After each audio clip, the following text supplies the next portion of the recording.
नमस्ते। आज हम बात करने वाले हैं एसडी पे के बारे में। ये जो इतना पैसा खर्च कर रहे हैं, इसके पीछे की स्ट्रैटेजी क्या है, मतलब क्यों और कहां जा रहा है ये सारा पैसा, चलिए समझते हैं। तो सबसे बड़ा सवाल यही उठता है कि एसडी पे जो ये करोड़ों रुपए लगा रही है, क्या ये बस पैसा उड़ाना है या फिर इसके पीछे कोई बहुत बड़ा सोचा समझा प्लान है। अच्छा, इसको समझने के लिए ना हमें इनकी इस अग्रेसिव फाइनेंशियल स्ट्रैटेजी के पीछे के 5 बड़े कारणों को देखना होगा। देखिए, ये जो खर्चा हो रहा है ना, ये कोई रैंडम नहीं है। इसके पीछे एक प्रॉपर 5 स्टेप की प्लानिंग है जो पूरी तरह से ग्रोथ पर फोकस्ड है। पहला कदम है मार्केट में एंट्री। अब सोचिए, एक मार्केट जहां पहले से ही पेटीएम और जीपे जैसे बड़े खिलाड़ी मौजूद हैं, वहां एक नई कंपनी को सिर्फ ये बताने के लिए कि हम भी हैं, बहुत पैसा खर्च करना पड़ता है, अपनी जगह बनानी पड़ती है। फिर आता है दूसरा स्टेप, कस्टमर को अपने साथ जोड़ना। मतलब हर एक यूजर जो साइन अप करता है उसकी एक कीमत होती है, और ये कैसे होता है? जाहिर है ऑफर्स और कैशबैक देकर।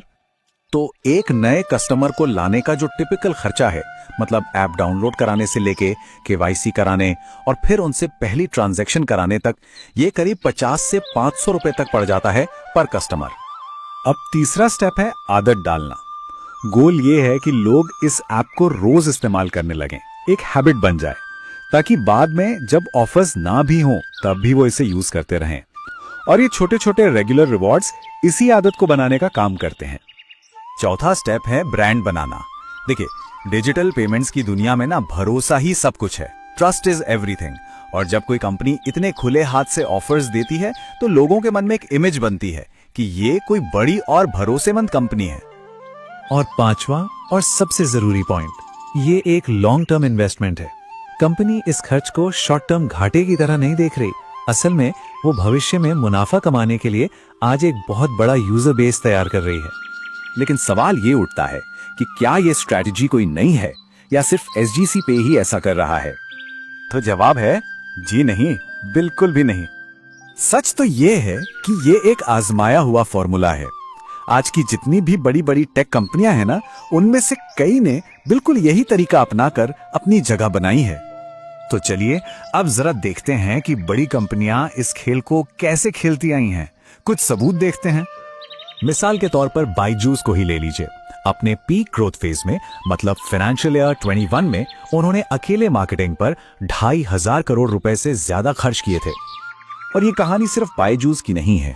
Amazon इंडिया, रिलायंस जियो, स्विगी, पेटीएम, फोन पे, ये सब के सब मार्केटिंग और प्रमोशन पर हजारों करोड़ खर्च करते हैं। तो एसडी पे असल में कुछ नया नहीं कर रहा।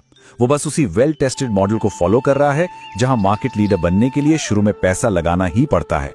ठीक है, तो ये तो समझ आ गया कि पैसा खर्च करना एक स्ट्रैटेजी है, पर सवाल यह है कि इसका एंड गेम क्या है, मतलब आखिर में हासिल क्या करना है। ये सब कुछ एक ही चीज के बारे में है, ग्रोथ फेज। ये एक ऐसा दौर होता है जब कोई कंपनी फौरन प्रॉफिट कमाने के बारे में नहीं सोचती। उसका पूरा फोकस सिर्फ एक चीज पर होता है, ज्यादा से ज्यादा यूजर्स को अपने साथ जोड़ना, एक बड़ा और लॉयल यूजर बेस बनाना। और लॉन्ग टर्म प्लान ये है कि जब एक बार ये करोड़ों का यूजर बेस बन जाएगा तो फिर इससे पैसे कमाए जाएंगे। कैसे?